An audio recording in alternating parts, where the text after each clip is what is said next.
کبھی ٹیک لگا کے کھانا کھایا؟ تو یاد ہے کبھی ٹیک لگا کے کھانا کھایا؟ ہمیشہ ایسے جھک کے کھانا کھایا کہ میں غلام ہوں، غلاموں کی طرح کھاؤں گا۔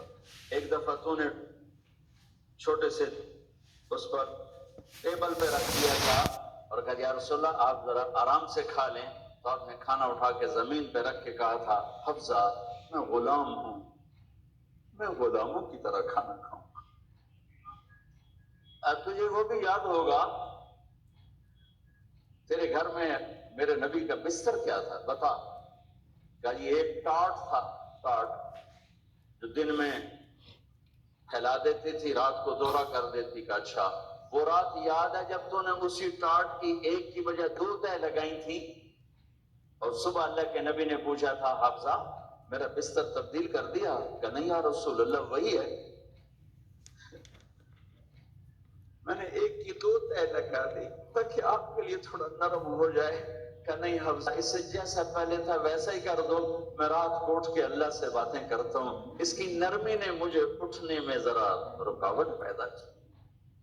یہ باتیں میں ٹھیک کہہ رہا ہوں؟ کہ جی ہاں ٹھیک ہے۔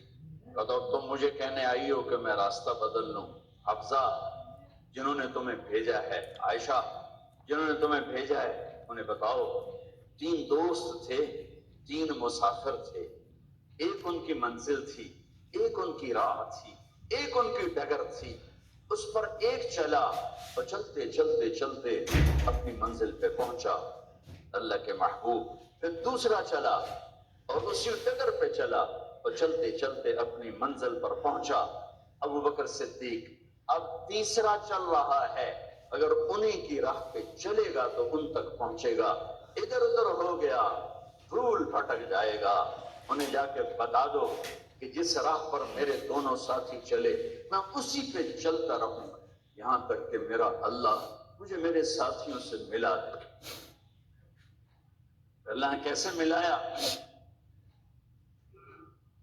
نماز میں خنجر لگا، نماز فجر کی نماز پڑھاتے ہوئے اب ایک دم گرے، وہ چھپا ہوا تھا ابو لولو مجوسی، اس نے 7 وار کیے خنجر کے پیڑ، تو اب گرے تو پہلی صف والوں کو تو پتہ تھا پیچھے نہیں، تو عبد الرحمن بن عوف نے لپک کے آگے مسلح ہو کے نماز شروع کر دی اور چند آدمی اس کو پکڑنے کے لیے بھاگے، پھر اس نے آگے جا کے اپنے آپ کو خنجر مار کے اس نے خودکشی کر لی۔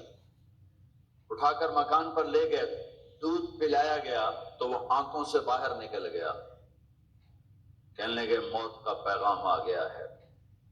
تو اپنے بیٹے کو بلایا کہ بیٹا جا کر اماں جان عائشہ سے کہو کہ عمر امیر المومنین نہ کہنا، اب میں امیر المومنین نہیں ہوں، کہنا کہ عمر بن خطاب اپنے دونوں ساتھیوں کے ساتھ قبر کی جگہ چاہتا، اگر مجھے اجازت مل جائے تو مجھے وہاں دفن کرنا، اگر اجازت نہ ملے تو مجھے عام قبرستان میں دفن کر دیں۔ عبداللہ بن عمر تشریف لے گئے تو اماں عائشہ بیٹھی رو رہی تھی کہ اماں جان میرا باپ عمر بن خطاب اجازت چاہتا ہے قبر کی اپنے دونوں ساتھیوں کے ساتھ۔ تو حضرت عائشہ رضی اللہ تعالیٰ عنہا رونے لگی، پہلے بھی رو رہی تھی۔ کہا عبداللہ یہ جگہ تو میں نے اپنے لیے رکھی ہوئی تھی کہ میں اپنے خامند اور باپ کے ساتھ میں بھی ایک کونے میں سو جاؤں گی، لیکن اگر عمر کی خواہش ہے تو اس جگہ کا عمر مجھ سے زیادہ حقدار۔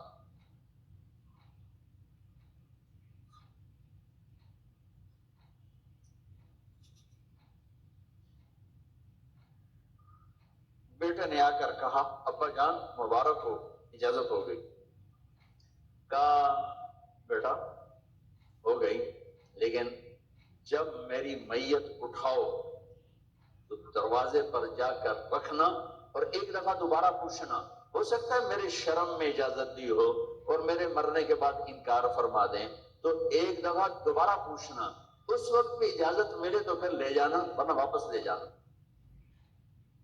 حضرت علی اور حضرت حسن تشریف لائے جس دن انتقال ہو رہا ہے، تو گھبراہٹ دیکھی تو حضرت علی نے فرمایا عمر موت سے ڈر گئے ہو کہ نہیں موت سے نہیں ڈرو، موت کے بعد کیا ہوگا اس سے ڈر گیا۔ یہ کون کہہ رہا ہے؟ میرے بعد کوئی نبی ہوتا تو عمر ہوتا، یہ وہ کہہ رہا ہے۔ یہ کون کہہ رہا ہے؟ آپ نے کہا آج رات میں جنت میں گیا تھا، میں نے ایک بڑا خوبصورت محل دیکھا، سونے چاندی زمرد یاقوت موتیوں کا۔ میں نے کہا یہ کس کا ہے؟ تو مجھے کہا گیا یہ آپ کے غلام عمر بن خطاب کا ہے۔ کون کہہ رہے ہیں؟ موت کے بعد جو ہوگا اس سے ڈر رہا ہوں۔ کہ آپ مسجد میں انٹر ہوئے، مسجد میں ایسے لوگ تھے، ادھر ابو بکر تھے اور ادھر عمر تھے، آپ نے یوں ہاتھ پکڑ لیے، دونوں کے ایسے ہاتھ پکڑ لیے، ادھر ابو بکر ادھر عمر، کہ مجھے دیکھ رہے ہو؟ جی۔ کہ قیامت کے دن میں ایسے اٹھوں گا کہ میرے ادھر ابو بکر ہوگا اور ادھر میرے عمر ہوگا۔ یہ عمر کہہ رہے ہیں اور سے نہیں ڈرا ہوں، موت کے بعد کیا ہوگا اس پہ ڈر رہا ہوں۔ تو حضرت علی نے فرمایا کیوں ڈرتے ہو؟ میں گواہی دیتا ہوں،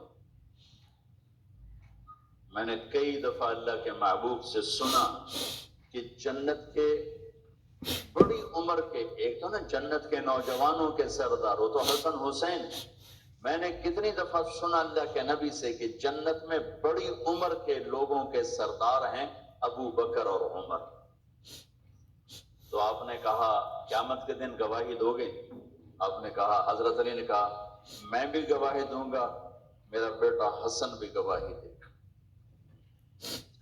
وہ حضرات تشریف لے گئے تو موت کی آہٹ کو محسوس کیا تو بیٹے کی گود میں سر تھا عبداللہ بن عمر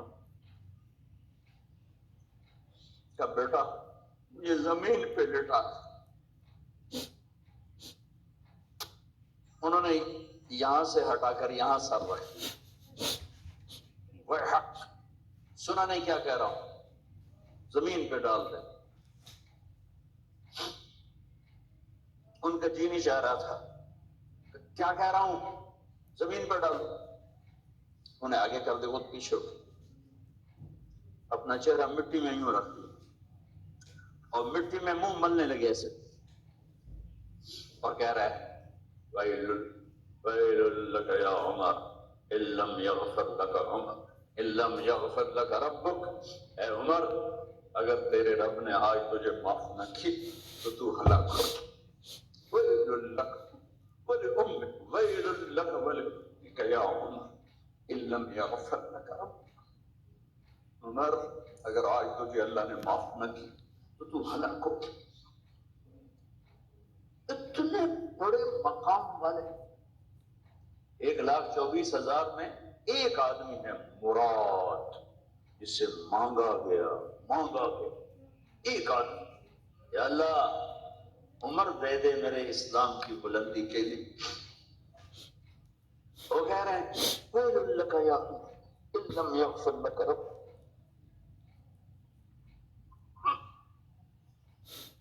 اے عمر تو برباد ہو گیا اگر تیرے رب نے تجھے معاف نہ کیا۔ یہ کہتے کہتے کہتے کہتے جان نکل گئی۔ صہیب رضی اللہ عنہ نے آپ نے وصیت فرمائی تھی میرا جنازہ صہیب پڑھائے، رومی جنازہ پڑھایا گیا، کندھوں پہ اٹھایا گیا اور آ کر اماں جان عائشہ رضی اللہ عنہ کے دروازے پر عبداللہ بن عمر، باقی تو کوئی پتہ نہیں تھا کسی کو، کبھی ٹھہر جاؤ جنازہ یہاں رکھ دو۔ پھر آگے بڑھے، دستک دی، اماں جان میرا باپ عمر بن خطاب دروازے پہ پہنچ چکا ہے، اندر آنے کی اجازت ہے۔ تو اماں جان عائشہ نے فرمایا مرحبا بعمر، ہم عمر کو خوش آمدید کہتے، اور باہر تشریف لے گئی۔